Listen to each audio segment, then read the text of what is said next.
दोस्तों, इंस्टाग्राम पर लोग अनफॉलो करने लगे, यूट्यूब चैनल को लोग अनसब्सक्राइब करने लगे। जान पहचान वाले मुख्यमंत्री भी कहने लगे कि भैया मर्यादा पार की है तो कार्रवाई होगी, इस तरह की फूहड़ता बर्दाश्त नहीं की जाएगी। महिला आयोग हरकत में आ गया, कई जगह एफआईआर दर्ज हो गई। तो रणवीर अलाहाबादिया को लगा कि अब माफी मांगने में ही समझदारी है, इसीलिए माफी वाला वीडियो सोशल मीडिया पर पोस्ट कर दिया कि मेरे से गलती हो गई। और क्या लॉजिक दिए हैं रणवीर अलाहाबादिया ने, और क्या वो गले उतरते हैं, क्या वो माफी के काबिल हैं, पूरा विश्लेषण वीडियो में करेंगे। पहले बताते हैं कि रणवीर अलाहाबादिया ने ये वीडियो जारी करते हुए क्या कहा, जरा सुनिए। मेरा कमेंट ना सिर्फ गलत था बल्कि फनी भी नहीं था। कॉमेडी मेरी स्ट्रेंथ नहीं है, मैं बस सॉरी बोलने आया हूं। कई लोगों ने पूछा क्या मैं अपने प्लेटफॉर्म का ऐसा यूज करना चाहता हूं, और क्लियरली ऐसा बिल्कुल नहीं है। मैं कोई कंटेस्ट, जस्टिफिकेशन या रीजन नहीं दूंगा। मैं यहां सिर्फ माफी मांगने के लिए आया हूं। मेरी खुद की जजमेंट में गलती थी और ये मेरी तरफ से सही नहीं था। हमारा पॉडकास्ट हर उम्र के लोग देखते हैं और मैं उस जिम्मेदारी को हल्के में नहीं लेना चाहता। फैमिली वो चीज है जिसे मैं गलती से भी डिसरिस्पेक्ट नहीं करना चाहूंगा। दोस्तों, माफी मांगते वक्त रणवीर अलाहाबादिया के चेहरे की हवाइयां उड़ी हुई थी, लेकिन कहा जाता है कि जबरदस्ती मांगी गई माफी के काबिल नहीं होती है। अगर आपको माफी मांगनी थी तो अब तक कहां थे, जब जान पहचान वाले नेताओं ने भी हाथ खड़े कर दिए और करियर खतरे में आ गया कि आगे पॉडकास्ट में भी कोई नहीं आएगा, क्योंकि इस वक्त राइट विंग हो, लेफ्ट विंग हो, देश भर के लोग, तमाम धर्म के लोग, तमाम पार्टियों की विचारधारा के लोग सब एक सुर में इस गंदी कॉमेडी के खिलाफ खड़े हो गए हैं कि देश में तमाशा बंद होना चाहिए।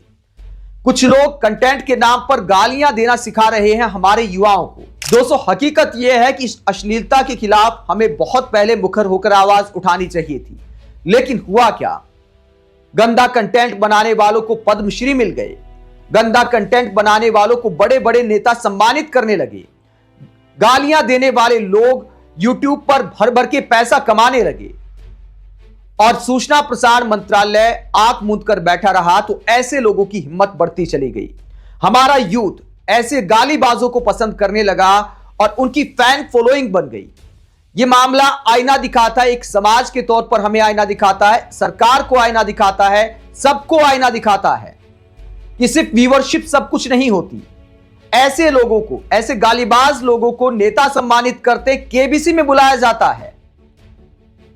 जिन अमिताभ बच्चन ने बागबान जैसी फिल्म बनाई माता पिता को लेकर, उसी प्लेटफॉर्म पर समय रैना को बुलाया गया। आप सोच कर देखिए किस बात को लेकर बुलाया गया, क्या उनकी उपलब्धि है, क्योंकि गाली वाले चुटकुले बनाते हैं।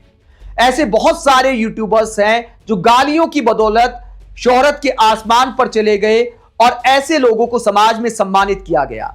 आज हम सब, चाहे किसी भी विचारधारा के लोग हों, हम सब समय रैना और रणवीर अलाहाबादिया को लेकर गुस्से में हैं, क्योंकि सारी हदें पार कर दी। लेकिन बहुत सारी हदें तो पहले भी तोड़ी गई हैं, उस वक्त बोला गया होता तो शायद ये नौबत नहीं आती। तब इनको लगा था कि यार सब कुछ चल जाएगा, बदनाम हुए तो क्या हुआ, नाम तो हुआ। लेकिन अब की बार चूंकि सबने विरोध किया, करियर खतरे में नजर आने लगा, तो रणवीर अलाहाबादिया माफी लेकर आ गए, वरना 2-3 दिन तक कहां थे। कुछ लोगों ने तो पहले भी वीडियो पोस्ट किए थे, पहले माफी क्यों नहीं मांगी, क्योंकि जिन लोगों का हाथ सर पर था उन्होंने हाथ खड़ा कर दिया, उन्होंने भी कार्रवाई की बात की, तब जाकर माफी मांगने को मजबूर हुए हैं रणवीर अलाहाबादिया। लेकिन क्या उनके कमेंट माफी के काबिल हैं? वो कहते कि मैं किसी परिवार का अपमान नहीं कर सकता। रणवीर अलाहाबादिया कहते कि कॉमेडी मेरा फोटे नहीं है। अगर आपका फोटे नहीं है, आप चलो आम इंसान है, कंटेंट क्रिएटर आप छोड़ दो, आम इंसान हो, आप माता पिता को लेकर इतनी गंदी बात बोल सकते हैं? आप युवाओं को यह सिखाओगे कि अपने माता पिता को ये करता देखो? मतलब किस तरह की बात आप कर गए। एक आम इंसान भी अपने जीवन में ऐसी बातें नहीं कर सकता जो बात रणवीर अलाहाबादिया ने उस शो में बोली है।